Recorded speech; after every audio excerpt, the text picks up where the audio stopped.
Bonjour, vendredi 5 mai, une vidéo, donc cette fois-ci dans un cadre un peu différent puisque je vous accueille dans la bodega du Palais des Sports qui était un des 3 points de retrait des masques durant ces 15 derniers jours où vous avez pu venir chercher un voire deux masques catégorie 1, c'est-à-dire la catégorie qui vous protège le plus puisque j'ai refusé de vous distribuer des catégories 2 qui protègent beaucoup moins, et en particulier ceux qui avaient été commandés par Philippe Sorel, le président de la métropole. Donc heureusement, les dotations du département sont venues rapidement prendre le relais, et grâce à la commande du département, eh bien, nous avons pu vous doter de catégorie 1. À partir de lundi, et ceci jusqu'à la fin juin, puisqu'à la fin juin on aura reçu tous les lots de masques, eh bien, nous serons en mesure de vous donner à la mairie, aux heures ouvrables, un masque, voire deux masques pour ceux qui ne sont pas venus chercher leur masque catégorie 1. Quelques informations par rapport aux informations de la semaine dernière. Pour le CLS, le centre aéré, nous avons capacité donnée par l'État d'accueillir 51 enfants. Nous n'avons pas eu recours au tirage au sort puisque seulement une quarantaine d'enfants ont été amenés par les parents. Donc nous espérons que les semaines, peut-être dès la semaine prochaine, on aura plus de place. Donc pour l'instant, pas de recours au tirage au sort. On a eu un recours au tirage au sort pour les crèches, puisque les 70 places nous ont permis d'accueillir 96 enfants, puisque tous les enfants ne viennent pas toute la semaine, et on avait eu 108 demandes. Donc il n'y a que 12 familles qui n'ont pas pu avoir des places de crèche.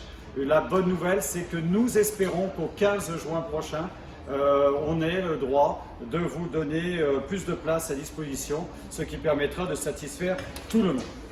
Que vous dire de plus? Eh bien écoutez, les choses petit à petit se mettent en place. On a les parcs et les jardins qui ont été ouverts, les aires de jeu. Petite remarque, quand je passe devant, quand on passe devant les uns et les autres, on se rend compte que les parents oublient un peu les règles de distanciation entre les enfants et entre eux-mêmes parce que tout le monde est content de se retrouver.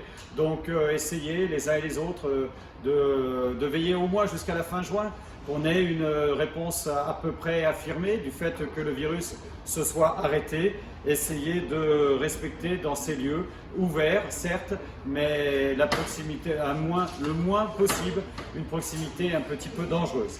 Nous allons reprendre les activités totalement de la pétanque, des tennis et d'autres sports en extérieur. En intérieur, ce n'est pas encore le cas. Et puis le service des sports commence à vous offrir la possibilité par groupe de 10 en extérieur de venir faire quelques activités. Retournez-vous vers le service des sports de la mairie. Les propositions arrivent jour après jour et vous permettront de rentrer dans une activité sportive qui vous a peut-être manqué pendant ces 3 mois. Autre sujet, rien à voir, nous reprenons les PACS et les mariages, puisque dans cette crise, et ça a été une des conséquences les plus malheureuses pour la vie des familles, eh bien les mariages et les PACS ont été retardés.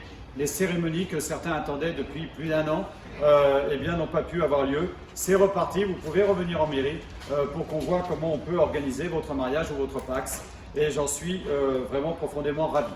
Voilà, ça c'est l'état actuel des choses à l'instant T, c'est-à-dire au 5 juin. On sait pertinemment que mi-juin, plus les semaines vont avancer, en espérant que le virus ne revienne pas nous annoncer des mauvaises nouvelles, eh bien on va avoir la capacité d'ouvrir petit à petit de plus en plus d'activités, de lieux ouverts ou fermés. Nous nous préparons pour cet été. Qu'est-ce que nous faisons? Déjà, nous avons pré-réservé 3 camps pour les enfants de 8 ans à 16 ans. Un camp avec le service des sports basé sur l'équitation qui aura lieu en première quinzaine du mois de juillet. Les dates ne sont pas encore totalement arrêtées. Et puis un camp en fin juillet et un camp en début août avec le service jeunesse. Ce sera des camps qui auront lieu a priori à Mons-la-Trivial, des camps multi-activités. Départ le lundi, retour le vendredi. Ça laissera aux enfants ce goût merveilleux de passer des vacances entre copains, et aux parents 5 jours pour pouvoir faire ce qu'ils ont à faire, soit travailler à fond pendant l'absence des enfants, soit prendre un peu de temps pour eux. Et puis parallèlement, ce n'est pas 1 ou 2 nuitées par mois qui sera proposée à l'espace Mandela, mais 3 nuitées. 3 nuitées pour les tranches d'âge différentes qui permettront à l'espace Mandela et à Madiba Camp, nos 2 centres d'accueil du centre aéré de proposer à tous les enfants des activités. Et puis tous les jours, on va essayer de faire des propositions avec le concours des associations latoises, avec le service des sports, avec l'espace jeunesse, eh bien, des activités diverses et variées, culturelles, sportives, des balades, pour que les enfants puissent bénéficier, après ces 3 mois de confinement, d'un été heureux, en commun, avec les copains, en pleine nature et avec nos animateurs. Le centre aéré, eh bien, pour l'instant, pour cet été, nous avons la certitude de pouvoir disposer de 50% des places habituelles, ce qui permettra d'en accueillir un certain nombre. Nous espérons bien sûr que fin juin, si les nouvelles sont bonnes, eh bien, la jeunesse et les sports nous permettent d'avoir plus de place pour les enfants. Voilà les informations que j'avais à vous donner cette semaine. Je vous souhaite un bon week-end. Je vous demande une fois de plus de prendre soin de vous. Tout n'est pas terminé, restons raisonnables, essayons de ne pas trop provoquer ce virus. On sait que quand on le provoque, il vient nous rendre visite et quand il nous rend visite, il est particulièrement destructeur. Donc soyons raisonnables, bon week-end à vous tous, à bientôt.